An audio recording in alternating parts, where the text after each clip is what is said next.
السلام علیکم ورحمۃ اللہ وبرکاتہ۔ وعلیکم السلام ورحمۃ اللہ وبرکاتہ۔ میرے بعد آپ حضرات کو ایک مفصل اور مدلل خطاب سماعت فرمانا ہے انشاءاللہ عز و جل۔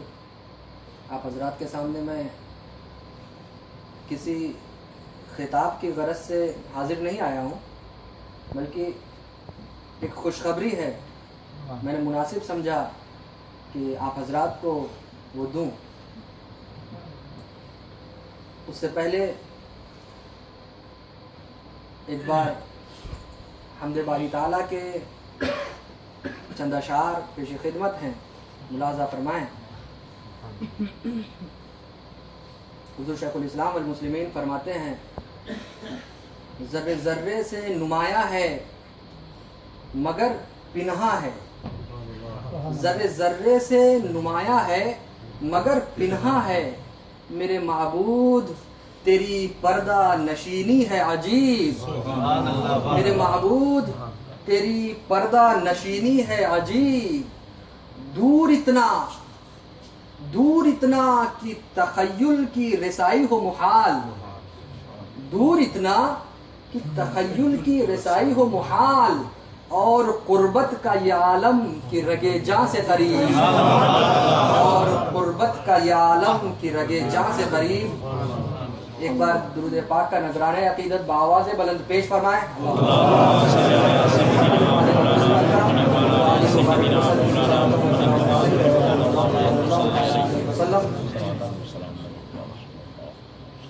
تو میں نے جس خوشخبری کی بات کی اس کی تمہید میں باندھنا چاہوں گا۔ اسے یوں سمجھیں کہ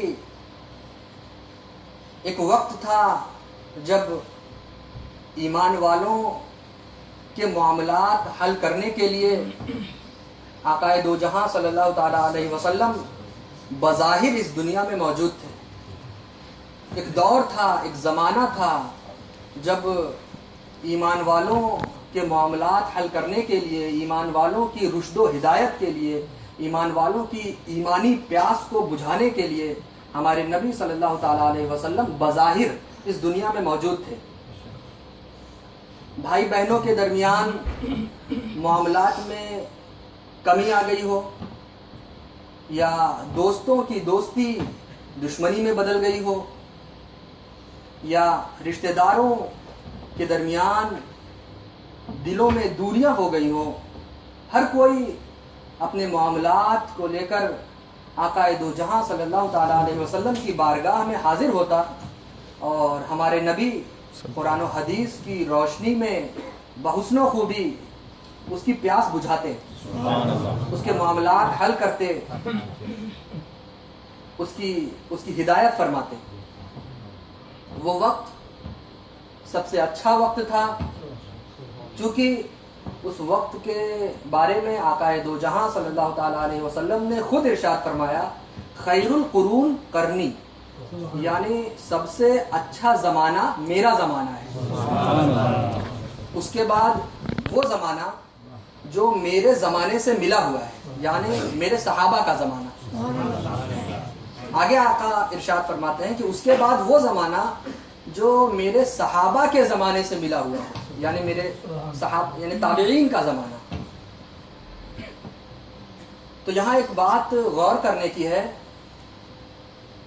کہ ایک طرف تو آقائے دو جہاں صلی اللہ تعالیٰ علیہ وسلم نے ارشاد فرمایا خیر القرون قرنی، یعنی سب سے اچھا زمانہ میرا زمانہ ہے۔ آپ غور کریں تو کچھ معاملات بھی اسی زمانے میں پائے گئے۔ میں ذکر کروں، جیسے صحابہ کرام کا ناحق قتل اسی زمانے میں ہوا، حضرت عثمان غنی رضی اللہ تعالیٰ عنہ کا قتل اسی زمانے میں ہوا، حضرت علی مرتضیٰ کی شہادت اسی زمانے میں ہوئی، اور اس زمانے کو سب سے اچھا زمانہ فرمایا جا رہا ہے، اور خود آقا ارشاد فرما رہے ہیں۔ جنگ جمل اسی زمانے میں واقع ہوئی، جنگ بدر اسی زمانے میں، جنگ صفین اسی زمانے میں، خود واقعہ کربلا کربلا کا واقعہ اسی زمانے میں پیش آیا اور اس زمانے کو سب سے اچھا زمانہ کہا جا رہا ہے. کیا کہنے واہ اور کہنے والا کون ہے؟ جس کی عقیدت، جس پر ایمان ہر کوئی رکھتا ہے، جس کی عقیدت کا دم ہر کوئی بھرتا ہے. خود آقا ارشاد فرما رہے ہیں کہ سب سے اچھا زمانہ میرا زمانہ، اور اسی زمانے میں امام حسین نبی کے بیٹے کا قتل ہوا، نبی کے بیٹے شہید کیے گئے، اور اس زمانے کو سب سے اچھا زمانہ کہا گیا. تو یہ بات سمجھ میں نہیں آتی. مثال کے طور پر اس کو یوں سمجھاؤں کہ یہ مائک ہے. کیا ایسا ہو سکتا ہے کہ ایک ہی وقت میں یہ مائک اچھا بھی ہو اور خراب بھی ہو؟ کیا ایسا ہو سکتا ہے کہ میں ایک ہی وقت میں اس مائک کی تعریف بھی کروں کہ یہ بہت اچھا مائک ہے، اس سے بہت اچھی آواز نکلتی ہے، بہت اچھی کوالٹی ہے اس کی، اور اسی وقت میں اسے خراب بھی کہوں؟ نہیں دوستو، ایسا نہیں ہو سکتا. اگر یہ اچھا ہے تو اس کے اندر خرابی نہیں ہوگی، اور اگر یہ خراب ہے تو اچھا نہیں ہو سکتا. ایک ہی وقت میں آنے واحد میں ایک لفظ سے دو معنی مراد نہیں لیا جا سکتا. ایک ہی وقت میں کوئی چیز اچھی بھی ہو اور وہ خراب بھی ہو، ایسا نہیں ہو سکتا. یہ اچھی ہوگی تو خراب نہیں ہے، اور خراب ہے تو وہ اچھی نہیں ہے. تو آقا نے جو ارشاد فرمایا بلا تمثیل، آقا دو جہاں صلی اللہ تعالی علیہ وسلم نے جو ارشاد فرمایا کہ خیر القرون قرنی، یعنی سب سے اچھا زمانہ میرا زمانہ. تو ایک طرف تو آقا نے ارشاد فرمایا کہ سب سے اچھا زمانہ میرا زمانہ، اور اسی زمانے میں یہ معاملات بھی پیش آئے. تو ایک ہی وقت میں دو چیزیں کیسے؟ غور کریں تو پتا چلے گا کہ آقا دو جہاں صلی اللہ تعالی علیہ وسلم کے ارشاد فرمانے کا مطلب یہ تھا کہ آقا نے جو فرمایا سب سے اچھا زمانہ میرا زمانہ ہے، یعنی اس زمانے میں برائیوں پر اچھائیاں غالب تھیں، برائیوں کی بنسبت اچھائیاں زیادہ تھیں. اس وجہ سے آقا نے ارشاد فرمایا کہ خیر القرون قرنی، یعنی سب سے اچھا زمانہ میرا زمانہ ہے. آپ دیکھیے کہ حضرت عثمان غنی رضی اللہ تعالیٰ عنہ کا دور تھا، خارجیوں نے آپ کو گھیر لیا، آپ کے گھر کا محاصرہ کر لیا، آپ کو اپنے گھر سے باہر تک نہیں نکلنے دیا جاتا تھا، آپ گھر ہی میں نماز ادا کرنے لگے. تو اس وقت کے جو صحابہ تھے وہ حضرت عثمان کے پاس حاضر ہوئے، آپ کی بارگاہ میں حاضر ہوئے، اور انہوں نے پوچھا کہ حضور آپ تو اب مسجد نبوی شریف میں نماز ادا نہیں کرا رہے ہیں، خارجیوں کا سردار، ان کا جو سردار ہے وہ مسجد نبوی میں نماز ادا کرا رہا ہے، باجماعت نماز پڑھا رہا ہے، تو کیا ہم اس کے پیچھے نماز پڑھیں یا ہم کیا کریں؟ انہوں نے یہ پوچھا حضرت عثمان غنی سے. کتنا اچھا جواب تھا. دیکھیے حضرت عثمان غنی رضی اللہ تعالیٰ عنہ فرماتے ہیں کہ برائیوں میں ان کا ساتھ مت دو، اچھائیوں میں ان کا ساتھ دو. وہ جو برا کام کرتے ہیں، جو بری چیزیں سوچتے ہیں، ان کا جو برا عمل ہے اس میں ان کے پیچھے مت چلو، ان کی اتباع مت کرو. ان کا جو اچھا کام ہے، وہ باجماعت نماز ادا کر رہے ہیں، وہ بھی مسجد نبوی شریف میں. ہمارے اور ان کے جو معاملات ہیں وہ درکنار، لیکن خدا کی بارگاہ میں وہ حاضر ہو رہے ہیں اور باجماعت ہو رہے ہیں، تو آپ ان کے پیچھے نماز ادا کریں. تو کہنے کا مطلب یہ ہے کہ اس زمانے کو جو خیر القرون کہا گیا، تو اس وقت کے لوگوں کے درمیان ان کے دلوں میں کوئی کینہ، کوئی کپٹ نہیں تھی. ان کے دل ایک دوسرے سے صاف تھے، وہ ایک دوسرے کی برائیاں نہیں کرتے تھے، ایک دوسرے کو برا بھلا نہیں کہتے تھے. اس وجہ سے اسے خیر القرون کہا گیا، یعنی سب سے اچھا زمانہ کہا گیا. میں جو بات عرض کر رہا تھا کہ ایک وقت تھا جب ایمان والوں کے معاملات کو حل کرنے کے لیے آقا دو جہاں صلی اللہ تعالیٰ علیہ وسلم بظاہر اس دنیا میں موجود تھے. لوگ آپ کی بارگاہ میں آتے اور اپنی پیاس بجھاتے، اپنے مسائل حل کرواتے. وقت گزرتا رہا، ایک وقت آیا جب آقا دو جہاں صلی اللہ تعالیٰ علیہ وسلم بظاہر اس دنیا میں نہ رہے. تو اللہ تعالیٰ نے اپنے محبوب نبی کی امت کے درمیان پیدا ہونے والے مسائل کو حل کرنے کے لیے اپنے محبوب نبی کے غلاموں کو آگے بڑھایا، اپنے محبوب نبی کے پیروکاروں کو آگے بڑھایا صحابہ کی شکل میں. جب آقا بظاہر اس دنیا میں نہ رہے تو صحابہ کرام آئے اور اللہ تعالیٰ نے ان کے ذریعے امت مسلمہ کی ہدایت فرمائی. لوگ آتے اور صحابہ کرام کی بارگاہ میں اپنے مسائل رکھتے اور صحابہ کرام حضور کی تعلیمات کے مطابق حضور سے انہوں نے جیسا سیکھا تھا، نشستوں میں بیٹھ کر جیسا سیکھا تھا، اس کے مطابق وہ ان کے معاملات حل کرتے، ان کے درمیان تبلیغ کرتے، ان کی رشد و ہدایت کرتے۔ وقت گزرتا رہا، دن و رات اپنے مطابق آتے جاتے رہے، سورج اپنے مطابق چمکتا رہا اور چاند اپنے مطابق اپنے وقت کے اعتبار سے اپنی روشنی دنیا والوں پر پھینکتا رہا۔ وقت گزرتا گیا، سب کچھ صحیح چل رہا تھا، صحابہ کرام حضور کی امت کے درمیان رشد و ہدایت کر رہے تھے، ان کے مسائل حل کر رہے تھے کہ وقت نے اچانک کروٹ بدلی، دھیرے دھیرے صحابہ کی تعداد کم ہونے لگی۔ ایک وقت آیا کہ صحابہ کرام بھی اس دنیا میں بظاہر موجود نہ رہے، بظاہر۔ تو اللہ تعالیٰ نے اپنے محبوب نبی کی امت کے درمیان رشد و ہدایت کے لیے، اپنے محبوب نبی کی امت میں کے درمیان پیدا ہونے والے مسائل کو حل کرنے کے لیے اپنے محبوب نبی کے غلاموں کے غلام کو آگے بڑھایا، تابعین کی شکل میں۔ جب صحابہ بظاہر نہ رہے تو تابعین آگے آئے، اور انہوں نے جیسا کہ اپنے صحابہ کرام سے سیکھا تھا اس انداز میں امت مسلمہ کی ہدایت کرنی شروع کی، ان کی تبلیغ، ان کے درمیان پیدا ہونے والے مسائل کو قرآن و حدیث کی روشنی میں حل کرنا شروع کیا۔ سب کچھ صحیح چل رہا تھا، ستاروں کا ٹمٹمانا اپنے انداز میں تھا، روئے زمین کی سرسبز و شادابی، گرینٹی، ہریالی اپنے انداز میں تھی، پھلوں کی خوشبو اپنے انداز میں تھی، سب کچھ صحیح چل رہا تھا کہ ایک عرصے کے بعد، ایک وقت کے بعد وقت نے دوبارہ انگڑائی لی، وقت اور آگے بڑھا، صحابہ تابعین کی جماعت بھی اس دنیا میں کم ہونے لگی، یہاں تک کہ کوئی بھی تابعی اس دنیا میں بظاہر نہ رہا۔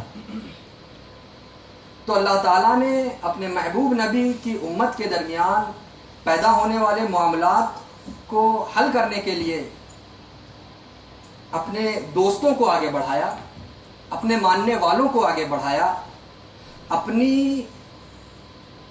اپنی بارگاہ میں پیشانی جھکانے والوں کو آگے بڑھایا، اپنی راہ میں سر کٹانے والوں کو آگے بڑھایا، جنہیں ہم اور آپ بزرگان اعظام اور اولیاء اعظام کہتے ہیں، اولیاء کرام بزرگان اعظام کہتے ہیں۔ اب تا قیامت یہی ہمارے مشکل کشا ہیں، جب تک قیامت نہیں آتی تب تک ہمیں ان کی بارگاہ میں حاضر ہونا ہے اور اپنے معاملات، یہی ہمارے معاملات حل کرتے ہیں، یہی ہماری ایمانی پیاس بجھاتے ہیں، یہی ہماری ہدایت فرماتے ہیں اور فرماتے رہیں گے، یہی ہمارے مشکل کشا ہیں۔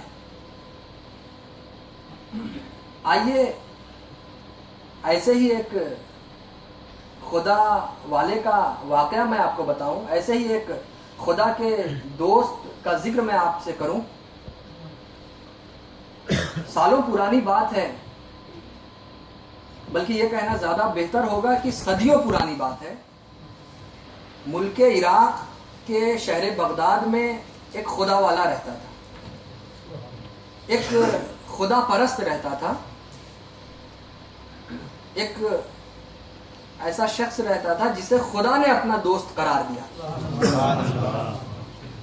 ایک بار کی بات ہے، ایک دفعہ کی بات ہے کہ خدا کے اس نیک بندے نے ایک شخص کو بلایا اور اس سے فرمایا کہ کل نماز، پتہ نہیں اس دن وہ کس موڈ میں تھا، کس مزاج میں تھا، کس کیفیت میں تھا، اس شخص کو بلا کر اس نے فرمایا، انہوں نے کہ کل نماز فجر جو میرے پیچھے ادا کرے گا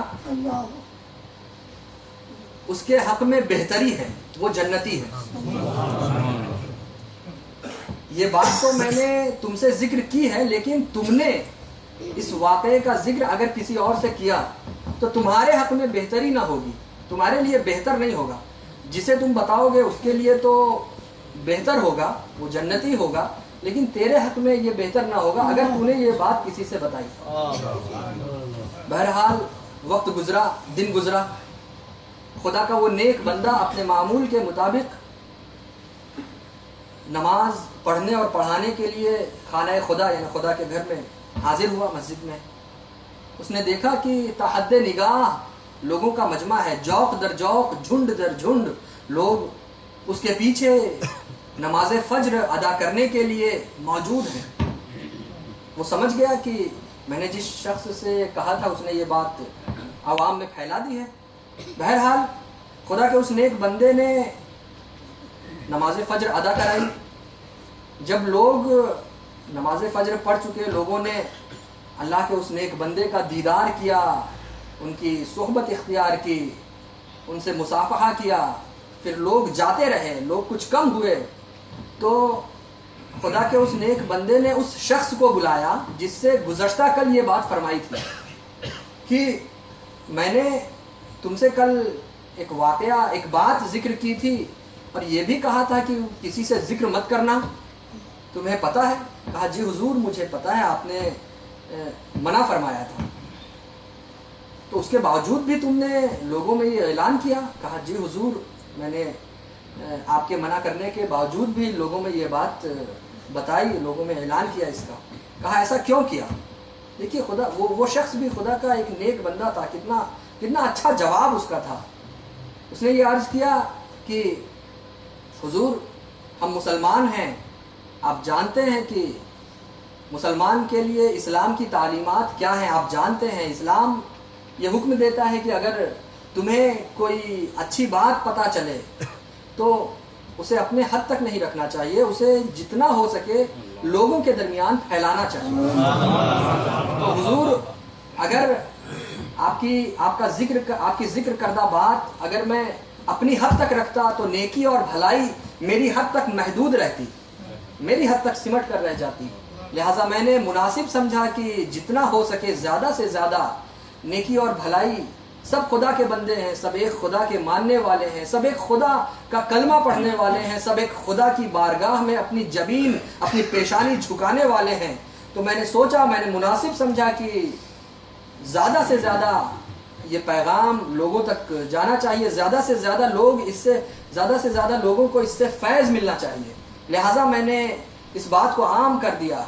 خدا کے اس نیک بندے نے مسکرا کر کہا جا، تیرے حق میں یہی بہتر ہے، یہی تیری نجات کا ذریعہ بن سکتا ہے. نعرہ تکبیر، نعرہ رسالت، جانشین حضور شیخ الاسلام، نعرہ تکبیر، نعرہ رسالت.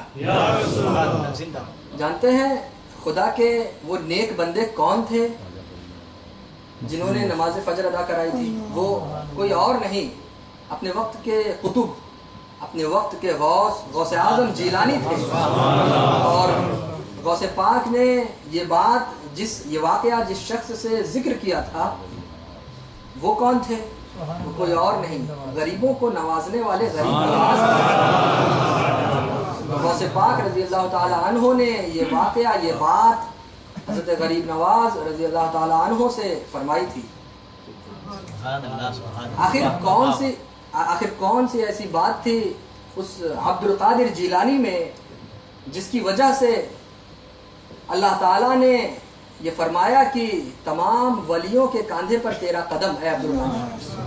جانتے ہیں وہ بات کچھ اور نہیں، وہ بات اللہ کا نیک بندہ ہونے کی تھی. غوث اعظم جیلانی خدا کے نیک بندے تھے، خدا نے انہیں اپنا دوست بنایا تھا، انہیں اپنا کہا تھا، وہ خدا والے تھے. آخر کون سی ایسی بات تھی اس عبد القادر جیلانی میں جس کی وجہ سے ان کی زبان میں ایسی تاثیر اللہ تعالیٰ نے پیدا فرمائی کہ ان کے صرف قم بے اذنی کہنے پر قبرستان کے مردے اٹھ کھڑے ہوئے؟ وہ بات کچھ اور نہیں، وہ بات خدا کا نیک بندہ ہونے کی تھی.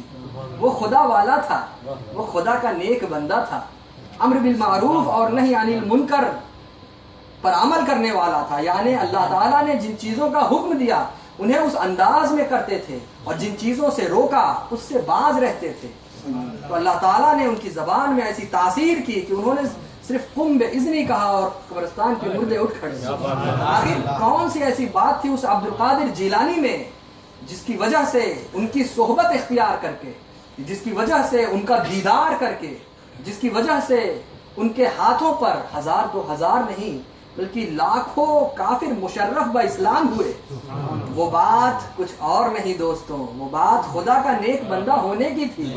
وہ خدا والا تھا، وہ خدا پرست تھا، وہ ایک خدا کے سامنے اپنی پیشانی جھکاتا تھا، وہ ایک خدا کے لیے اپنی گردن کبھی بھی کٹانے کو تیار رہتا تھا۔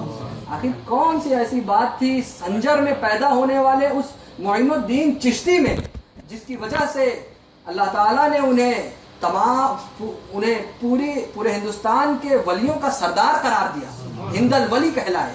وہ بات کچھ اور نہیں، وہ بات خدا کا نیک بندہ ہونے کی تھی۔ وہ خدا کا نیک بندہ تھا، وہ اللہ والا تھا۔ آخر کون سی ایسی بات تھی اس معین الدین چشتی میں جس کی وجہ سے وہ غریب نواز کہلائے؟ وہ بات کچھ اور نہیں، وہ بات خدا کا نیک بندہ ہونے کی تھی، اللہ نے انہیں اپنا قرار دیا تھا۔ آخر کون سی ایسی بات تھی معین الدین چشتی غریب نواز میں جس کی وجہ سے ان کی صحبت اختیار کر کے، ان کا دیدار کر کے، ان کے ہاتھوں پر 1,00,000 2 لاکھ نہیں 90 لاکھ سے زائد کافر مشرف با اسلام ہوئے؟ وہ بات کچھ اور نہیں دوستوں، وہ بات اللہ کا نیک بندہ ہونے کی تھی۔ اللہ نے جن چیزوں کا حکم دیا وہ اسے کرتے تھے، جن چیزوں سے روکا ان سے باز رہتے تھے۔ آخر کون سی ایسی بات تھی اس معین الدین چشتی میں جس کی وجہ سے اللہ تعالیٰ نے ان کی زبان میں ایسی تاثیر پیدا کی کہ ان کے صرف ایک کہنے پر اناساگر جیسی بڑی ندی کا پانی ایک پیالے میں سما گیا؟ وہ بات کچھ اور نہیں دوستوں، وہ بات خدا کا نیک بندہ ہونے کی تھی۔ وہ خدا والا تھا، وہ خدا کا نیک بندہ تھا، وہ خدا کے احکامات پر اسی اعتبار سے عمل کرتا تھا۔ تو اس طرح کے اللہ والے تا قیامت آتے رہیں گے اور امت مسلمہ کی ہدایت فرماتے رہیں گے، نبی صلی اللہ تعالیٰ علیہ وسلم کے احکامات کو ہمارے اور آپ کے درمیان پھیلاتے رہیں گے۔ ایسا ہی اللہ تعالیٰ ہر دور میں اپنے ایک محبوب کو، اپنے پیارے کو، اپنے غلام کو، اپنے دوست کو بھیجتا رہے گا تا قیامت، اور ہمارے اور آپ کے درمیان پیدا ہونے والے مسائل کو حل کرواتا رہے گا۔ وہ ہمارے اور آپ کے منبع رہیں گے، مرجع رہیں گے، یعنی ہم اور آپ ان سے اپنی ایمانی تشنگی، ایمانی پیاس بجھائیں گے۔ ایسا ہی ایک خدا کا دوست، ایسا ہی ایک خدا والا ہمارے اور آپ کے درمیان میلوں کا سفر کر کے، سمندروں کو پار کر کے آپ کے ملک برطانیہ میں تشریف لایا ہے، جسے ہم اور آپ شیخ الاسلام والمسلمین کے لقب سے پکارتے ہیں، سید محمد مدنی میاں صاحب قبلہ۔ دوستوں، یہ اللہ کے وہ پیارے ہیں، اللہ کے وہ دوست ہیں جن کی بارگاہ میں حاضر ہونا، جن کی بارگاہ سے فیض لینا، یہ ہماری گناہوں کی نجات کا سبب بن سکتا ہے۔ یہ اللہ کے وہ دوست ہیں جن کا دیدار کرنا ہمارے گناہوں کی معافی کا سبب بن سکتا ہے۔ یہ اللہ کے اس طرح کے منتخب کردہ بندے ہیں کہ جن کا دیدار کرنا ہمارے گناہوں کو معاف کرا سکتا ہے، اور اگر کبھی پلٹ کے ان کی نگاہ ہم پر پڑ گئی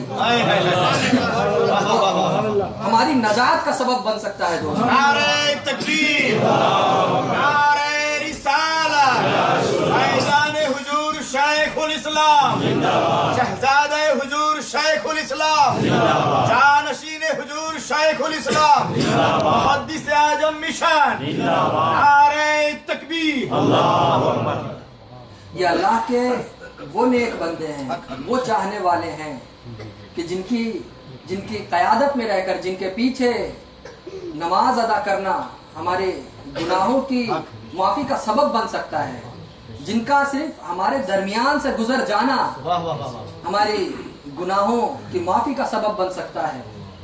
تو دوستوں، ہمیں جتنا ہو سکے اللہ کے بندوں کی، اللہ والوں کی بارگاہ میں حاضر ہونا چاہیے۔